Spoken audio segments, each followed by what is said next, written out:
with the specials when we replaced Madness because they were getting too big, you know, they sort of, dropped out of the tour, and that was our first time on the road ever, you know, and, so I don't know, I think it was time for that music. I think it's still time for that music, and I'm still in the process of taking that music where it should be going and developing it, you know. I mean, it wasn't where, you know, it wasn't where Dexys ended up going after that album, which is what the split all came about when we formed the Bureau, you know. But with the Bureau, I'm like taking that music where I think it should have gone, you know. I was always into that and still am into that, so.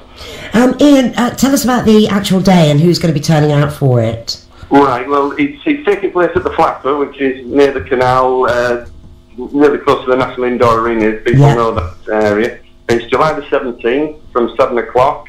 Tickets are available via Birmingham Promoters, birminghampromoters.com, or C-Tickets. There's also a Facebook and MySpace group set up called Search for the Untold Rebels. But on the night, it's going to be hosted by Gavin Martin, who is a former writer and film critic of The Enemy, and he's now Daily Mirror's music editor and freelance journalist. He hosts an event in London talking musical revolution. Okay. And that's where I got the idea of the event that's taking place on that Saturday, and Gavin will be talking to various runners, and will be turning up on the night. Jeff, thankfully and gratefully, is going to be one of them.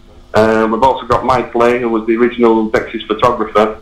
He's going to be coming over from France. He's got loads of images that have never been seen before, so they'll be all on show, and Mike will be talking.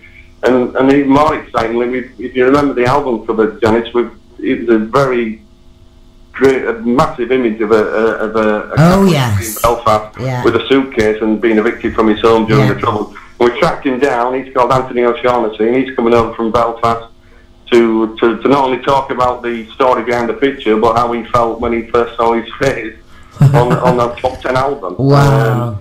Paolo Hewitt, who I'm sure you know as well, he's the author and music journalist. He's writing a very special piece for the evening, and he's going to be reading that on stage. Wow. And we've got the live music will be provided by a band who I think have done a couple of sessions for you, Stone Foundation. They certainly have an excellent band. Very good band. I went to see him recently supporting Candy Staton, and they just seemed to suit the event perfectly.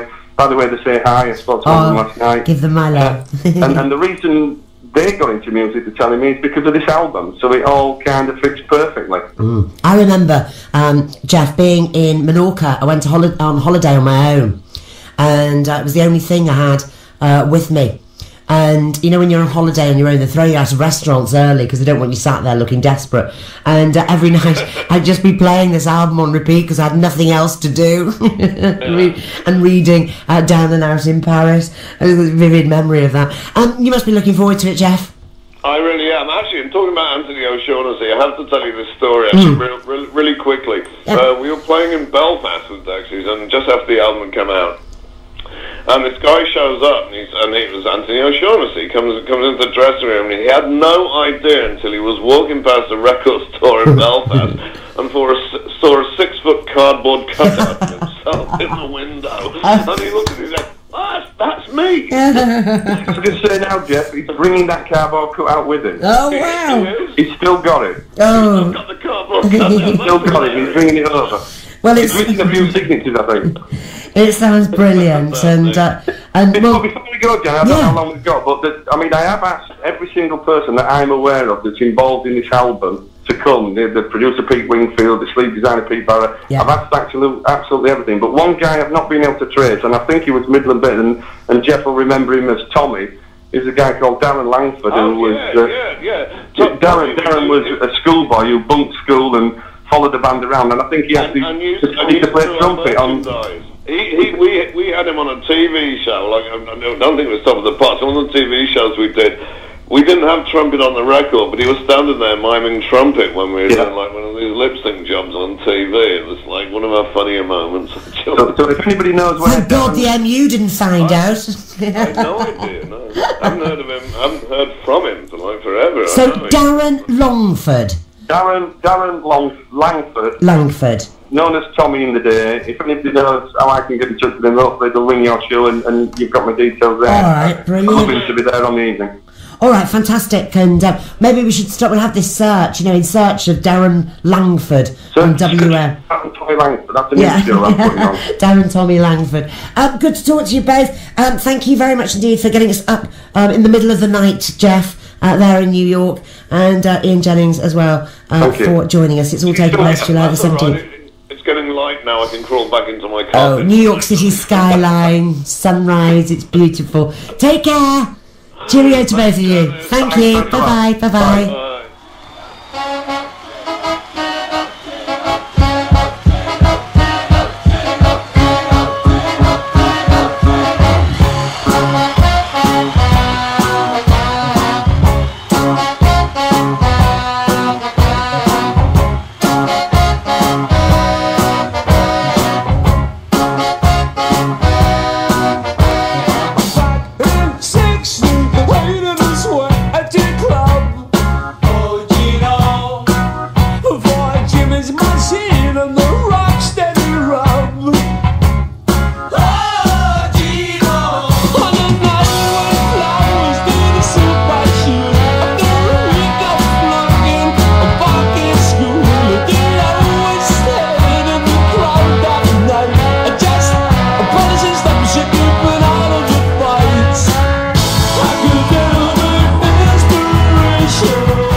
Oh, Gino. Dexys Midnight Runners. And Gino, why should we provide land for these travellers?